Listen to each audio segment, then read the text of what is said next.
자, 우리 할렐루야 샬롬 하고 인사하십니다. 할렐루야 샬롬 샬롬 샬롬 샬롬 샬롬. 하나님 사랑합니다. 여러분 주 안에서 사랑합니다. 오늘 역대상 21장 다윗의 죄와 벌이라는 제목으로 함께 은혜를 나누며 이렇게 깊이 한번 묵상해 보는 시간 갖도록 합니다.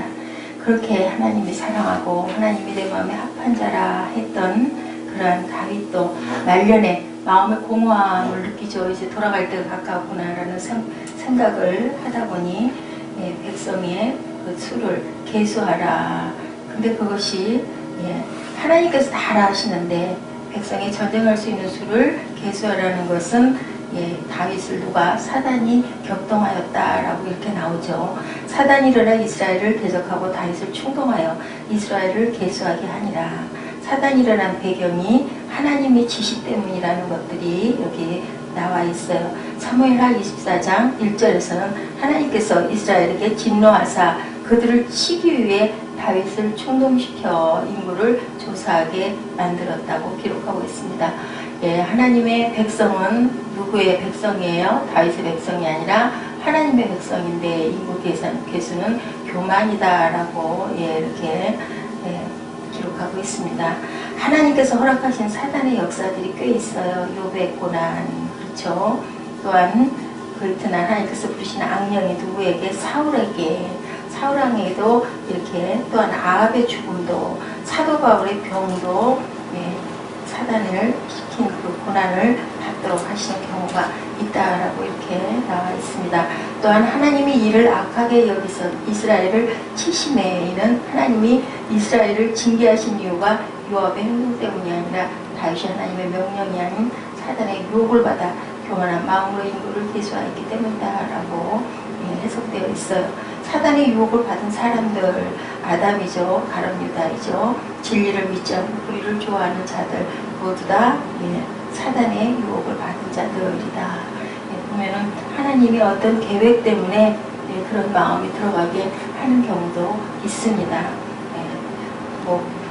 말이 굉장히 해석이 풍부하지만 가룟 유다 역시도 희생자가 아니냐라는 소리가 날 정도로 이제 아들을 보내셔서 십자가 형틀에 매달아야 되다 보니까 누군가가 그것을 감당해야 될 몫이다 보니 가룟 유다의 마음인데, 그것을 깊이 생각해 보면 그 사람의 마음 안에는 그런 악한 구석 아니면 돈에 대한 집착과 욕심이 많았던 사람이기 때문에 사단이 그 마음으로 틈타 들어가서 그 사람이 그 일을 감당하게 된 것이 아닌가라는 생각이 듭니다. 다윗이 장로들로 더불어 굵은 편을 입고 이제 땅에 얼굴을 엎드립니다. 가시 얘기하죠. 그랬더니 어떤 것을 선택하겠느냐, 세 가지를 제시합니다. 너는 심히 피를 많이 흘렸고 크게 전쟁을 했느니라. 내가 내 앞에서 땅에 피를 많이 흘렸은즉 내 이름을 위하여 성전을 건축하지 못하리라 라고 말씀하신 모든 것들도 또한 하나님께서는 이것을 아신 상황이다 라는 생각이 들어요. 21장 내용에 보니 혹 3년 기근이든지 석 달을 적군에게 패하여 적군의 칼에 쫓길 일이든지 3일 동안 전염병이 돌게 하든지, 전염병 도는 하나님의 손에 맡기겠다, 사람에게 쫓겨다니거나 그렇게 하지 않겠다라고 이렇게 다윗이 선택을 하죠. 가세게 얘기를 합니다. 3일 동안 7만 명이 죽었대요. 백성이. 얼마나 기가 막힐 일입니까? 그러니까 마지막 절 17절에 얘기하죠. 내가 죄를 지었으니 나와 이 나라를 치시고 백성들을 죽이지 말아달라고 그렇게 기도하는 부분이 나와 있습니다. 왜 이렇게 뻔히 요압 장군도 그렇게 하시지 말라고 말렸는데도 말 안 듣죠. 21장 3절에 요압이 가로되 여호와께서 백성을 지금보다 100배나 더 하시기를 원하시는데, 하나님이 다 알아서 하실 건데 왜 숫자를 계수하십니까? 이 백성이 다 내 죄종이 아니니까 내주께 어찌하여 이 일을 명하시나이까? 이스라엘로 죄가 되게 하시나이까? 했는데도 명령을 하니 가서 할 수밖에 없었습니다. 21장 6절에 요압이 왕의 명령을 밉게 여겨 마땅치 않아 했다라는 거죠. 그래서 레위와 베냐민 사람은 계수하지 아니하였더라. 하나님의 일을 할 종들에게는 그것을 계수하지 않았다라고 얘기합니다. 7절에 하나님이 이를 괘씸히 여기사 이스라엘을 치셨다라고 나오죠. 예, 그리고 나서 바로 어때요? 다윗은 아주 특징이 그겁니다. 그런 부분이 딱 보여지면 그냥 바로 그냥 무릎을 꿇죠. 예, 8절에 다윗이 하나님께 아뢰되 내가 이 일을 행함으로 큰 죄를 범하였나이다 간구하오나니 종의 죄를 사하여 주옵소서. 내가 심히 비련하게 행하였나이다. 그랬더니 선지자 갓에게 이르십니다. 아버지께서 가서 다윗에게 말하 이르기를 여호와의 말씀이 내가 네게 세 가지를 보이노니 그 중에 하나를 택하라. 내가 그것을 네게 행하리라. 예, 그래서 3일 재앙을 원하죠. 그랬을 때 21장 16절에 다윗이 눈을 들어보매 야훼의 사자가 천지사에 섰고 칼을 빼어 손에 들고 예루살렘 편을 가리켰는지라 라고 이렇게 나와 있습니다. 무서운 일이죠. 우리 눈에 보이지 않는 야훼 사자가 서 있는 것이 보여요. 그리고 그것이 바로 어디냐면은 그것이 아브라함이 이삭을 바쳤던 그곳이다 라고 증명하고 있습니다. 이렇게 우연한 일은 없는 것이고 항상 하나님이 그것을 명령하셔야 사람은 죽을 수도 살 수도 있다는 것이 여기 무섭게 대두가 되어 있습니다. 15절에 하나님이 예루살렘을 멸하러 사제를 보내셨더니 사자가 멸하려 할 때 야훼께서 보시고 그 재앙 내림을 뉘우치사 멸하는 사자에게 참 그 긍휼의 마음, 그죠? 특히나 다윗을 끝까지 사랑하시는 아버지의 마음이 있습니다. 이 오르난 타작마당, 여기가 바로 아브라함이 이삭을 바치려고 했던 그곳, 그리고 그곳에 예루살렘 성전이 쓰는 역사가 일어납니다. 이렇게 해서 21장 17절에 하나님께 아뢰어 명하여 백성을 계수하게 한 자가 내가 아니니까 악을 내가 행했으니 내가 벌을 받게 하여 주옵소서. 주의 손으로 나와 내 아비의 집을 치시고 주의 백성에게 재앙을 내리지 마옵소서. 이렇게 금방 깨닫고 회개할 것을 끝까지 고집을 부리고 신앙의 말을 듣지 않아가지고 말년에 이렇게 아주 고통을 받고 많은 백성들이 죽는 사건이 일어납니다. 죄는 우리가 이 사건을 통해서 반드시 값이 있다. 그래서 제가 다윗의 죄와 벌 이렇게 제목을 잡아봤습니다. 꼭 있다라는 거죠. 죄값은 엄청나게 크다라는 것을 우리가 알아야 되고, 우리가 좋지 않은 일이 일어났을 때는 항상 제가 우리 봄에 계속 기도하고 할 때 그런 생각을 했어요.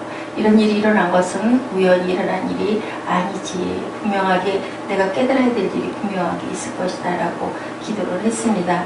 우리가 다윗의 간음죄를 행하였을 때 아이가 죽었어요. 그죠? 죄의 대가가 분명하게 있었죠. 그리고 오늘 본문에서도 다윗의 죄로 인하여 7만 명이 죽습니다. 그리고 회개를 한다 하더라도 분명히 구약과 신약 모두에는 십자가밖에 없다라는 것, 십자가를 짊어질 수밖에 없다라는 것을 우리가 압니다. 그래서 죄에 대해서 그 사람이 책임져야 할 몫은 분명하게 있다. 내가 선택한 것에 대한 대가는 분명하게 잘 설득해서 하나님의 뜻대로 우리가 순종해서 선택하면 하나님의 상이 있고, 그렇지 못하고 하나님의 뜻에서 위반해서 갈 때는 벌이 있다라는 것을 우리가 꼭 알아야 된다라는 거죠. 우리 말에도 인과 응보다라는 얘기가 있죠. 사람이 잘못한 부분에 대해서는 보상이 분명하게 있다. 그 사순절 기간 동안 제가 기도했을 때 깨달았던 것도 그겁니다. 제가 내 방법으로 내가 살아온 그 세월들이 결국은 이런 일들을 일으켰구나. 말마따나 하나님의 사랑의 마음을 더 많이 잘 섬겼더라면 이것이 하나가 돼서 잘 갈 수도 있었을 것인데 인정해주지 않고 하다 보니 상처를 받으니 어떻게 돼요? 자녀도 마찬가지입니다. 튀어나간다라는 것, 이것이 무엇으로 드러나요? 극심한 우울증으로 요즘에 그 청소년들의 문제가, 범죄가, 그리고 자살이 그렇게 해서 일어난다고 합니다. 너무 눌리다 보니까 그것이 어떻게 눌리다 풍선 어떻게 해요? 불다 이렇게 뻥하고 터진다라는 거죠. 김진숙 목사님 그 말 생각이 나요. 그 딸을 너무나 스파르타식으로 아주 그냥 매를 들고 절대로 용납을 안 했다고 그러죠. 그렇게 무섭게 굴었다고 합니다. 결국은 저렇게 힘든 세월을 보내고 있다라는 얘기를 그냥 엄마가 깨닫는 거죠. 종이었기 때문에 깨달을 수 있었던 거예요. 내 죄다라고 여기다 보니까 딸을 놓지를 못하고 그러고 있습니다.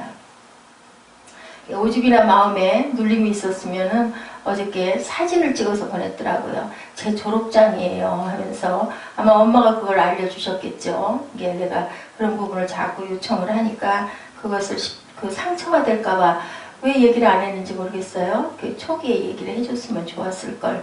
1년만 신학을 하고 나머지 3년은 피아노과로 전공을 했기 때문에 그리스도 신학대학이 아니라 그리스도 대학이다 라고 졸업장을 4년 졸업한 졸업장을 찍어서 보냈더라고요. 어제 와서 얘기를 1절 말 안 했거든요. 아, 그래 아닌 게지. 내가 너무 사랑하는 마음이 있어서 세워서 끌고 가려고 했는데 여러 가지 상황들이 이것은 아직 가로막고 있는 부분들이 많은가 보다. 또 나머지 시간들도 마찬가지로 옛날 같았으면 다 그냥 너 그냥 있어라 하고 싶은 마음이 굴뚝 같았는데 삼켰어요. 참 그런 부분을 제가 잘 못합니다. 그랬더니 와가지고 본인이 얘기를 하더라고요. 그래서 진작에 얘기를 하지 그랬니? 그냥 더 이상 얘기 안 하고 축복을 해서 보냈는데 너무너무 불쌍한 인생이에요. 수요일이면 또 와가지고 차비를 받아야 되니까 바라보는 눈길이 너무나 아주 보입니다. 불쌍하다라는 생각이 들고 안쓰럽기도 하고 그래요. 그 나이가 돼가지고 그렇게 다니는 수도 어떻게 해요. 아직 갖춰지지 않았는데도 자꾸 반려자 그리고 또 어머니의 그 뜻대로 해가지고 어머니에게 효도하고 싶은 마음 꼭 전도사님을 만나게 해달라는 그 마음. 그래서 어머니가 원하는 대로 하고 싶다라는 마음 엄마한테 꽉 붙들려서 왜냐면 필요한 것들을 주잖아요. 엄마가. 그것도 사실은 마음이 참 많이 아파요. 이렇게 우리가 저지른 일에는 꼭 값이 따른다라는 거. 그래서 희생을 꼭 치러야 된다는 것을 우리가 알아야 됩니다. 죄의 달콤함만 생각하지 말고 최절한 죄값 십자가죠. 십자가를 질 줄 알아야 되고 그것을 깨닫고 알고 있어야 되는 거. 엄중한 책임이 내가 심판을 받아야 되고 또 나로 인해서 그 백성들 7만 명이 무슨 죄가 있냐는 거죠. 죽을 수밖에 없게 된 그것도 우리가 회개할 줄 알아야 된다. 그것이 다윗에게 하는 얘기가 아니라요. 우리의 일상에서도 수없이 일어나는 일이죠. 우리는 수없는 선택을 해야 됩니다. 하루 중에도 수없는 선택을, 한 달 중에도 수없는 선택을, 1년 중에도 수없는 선택을 우리 인생 가운데도 크고 작은 선택들을 많이 하죠. 힘들고 어려운 길을 우리가 원하고 선택을 했을 때는 거기에 대한 대가가 분명히 따르고 있다는 거. 이한나의 경우도 마찬가지입니다. 그리고 그 죄로 인해 엄중한 심판도 우리가 오늘 이렇게 보죠. 죄를 무서워할 줄 알아야 된다. 아담과 하와도 마찬가지였었죠. 땀 흘리고 해산의 고통을 받음으로 인하여 어때요? 지금까지도 다 우리 인류들이 그렇게 그 죄를 감당하고 가고 있는데 거기에 십자가가 없었다면 우리의 영혼마저도 사단에게 끝까지 먹혀버려서 끝이 없는 그런 형벌에 빠질 뻔했던 무서운 사건입니다. 우리가 피부로 느끼지를 못하죠. 그냥 세상에 살아가고 있다 보니까. 마가복음 9장 47, 8절에 만일 내 눈이 너를 범죄케 하거든 빼어버리라. 한 눈으로 하나님의 나라에 들어가는 것이 두 눈을 가지고 지옥에 던지는 것보다 나으리라. 거기는 구더기도 죽지 않고 불도 꺼지지 아니하리라. 한국어의 호랑이보다 무서운 것이 꽃감이라는 그런 재밌는 이야기가 있죠. 이 세상에서 가장 무서운 것은 과연 무엇일까요, 여러분? 어떤 사람이 세상에서 가장 무서운 곳을 찾아서 여행을 떠났다고 합니다. 이곳저곳을 떠돌며 많은 사람에게 세상에서 가장 무서운 것이 무언가라고 물어봤는데도 아무도 거기에 대한 답을 주지를 않았다고 해요. 절대적으로 납득할 만한 것을 얻지 못해서 먼 길을 순례를 했다고 합니다. 어느 날 한 노파에게 세상에서 가장 무서운 것은 망각이구나라는 것을 깨달아 알았다고 그래요. 나그네는 그제야 발걸음을 멈추고 망각이 얼마나 무서운 것인가를 깨달는 그러한 얘기가 있습니다. 망각이 무섭죠. 그래서 알츠하이머병인가요? 그 망각, 기억 잃어버리는 병이 아주 무섭다고 하죠.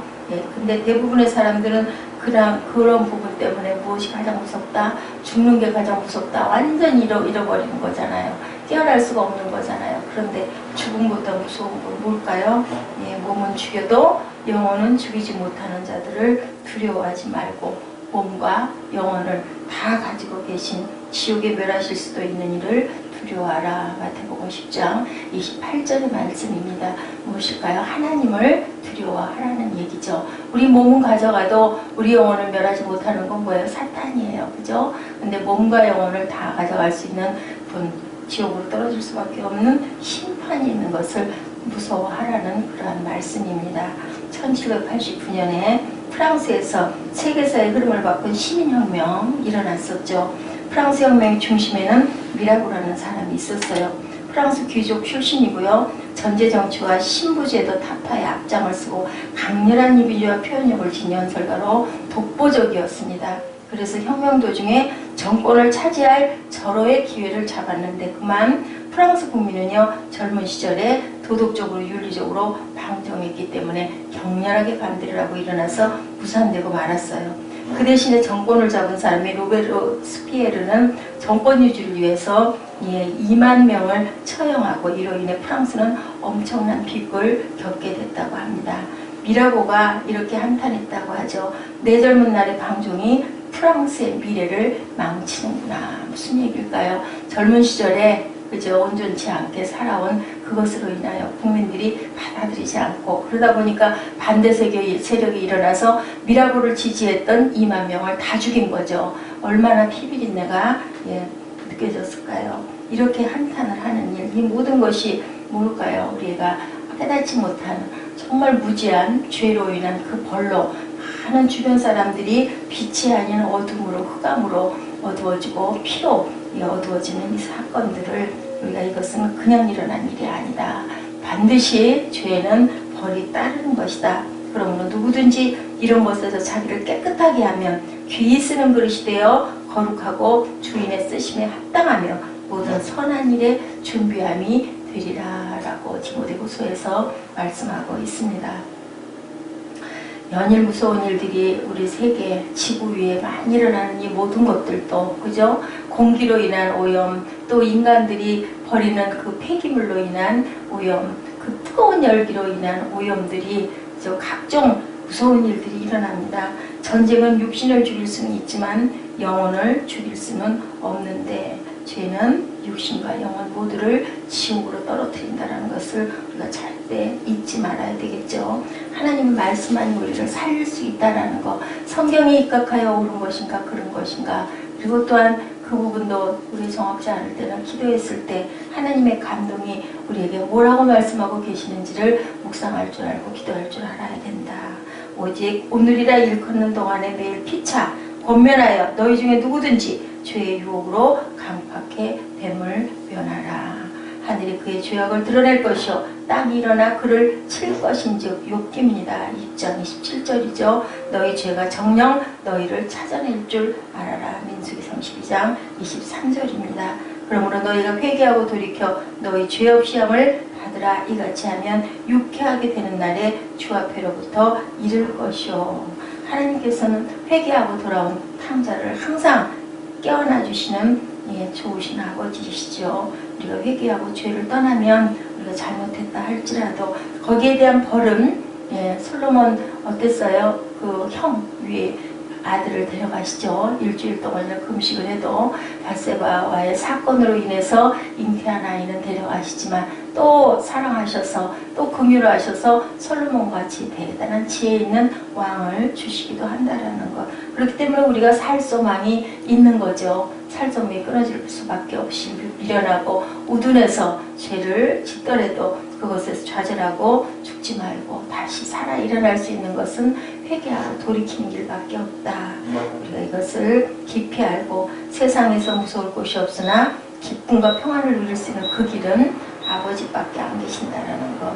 죄는 반드시 벌이 따르고 그 벌도 우리가 달게 받으면서 기도했을 때 하나님께서 돌이켜 주신다라는 것. 매사 매 순간마다 아버지께 아뢰고 아버지와 함께 내가 하려 하지 말고 내가 개입하려 하지 말고 아버지께 맡기고 가는 그런 인생 기도할 줄 아는 인생.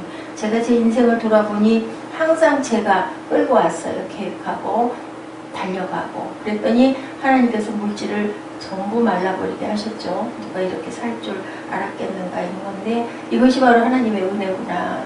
하루하루를, 한 달 한 달을 내가 어떻게 살아야 될 줄 모르고 살게 하신 것. 그것이 우리가 생각할 때는 너무 암담하고 답답하지만 사실은 그렇지 않았더랬으면 지금도 아마 내가 계획해서 살려고 했을 것인데 그렇지가 않기 때문에 살아갈 수 있게 해주신 것.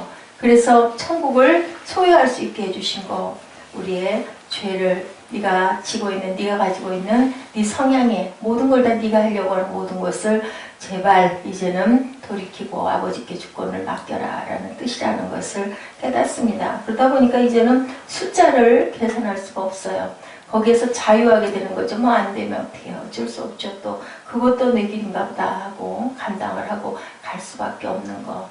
무엇이든지 내가 하려고 하지 않고 아버지께 맡겼을 때 하나님께서는 우리에게 좋은 날을 주신다라는 것을, 지금은 그것이 끔찍하고 깜깜한 것 같지만 사실은 나를 위함이라는 것을, 내가 어려운 일을 당했을 때 그것으로 인하여 기도해서 아버지의 뜻을 구하게 되고 아버지를 만나게 되면 우리의 인생이, 우리 인생 안에 무엇이 기적이 일어난다. 어저께 우리 함께 말씀 나눴죠. 좋은 사람을 만나면은 역사가 바뀌고 하나님을 만나면은 기적이 일어난다.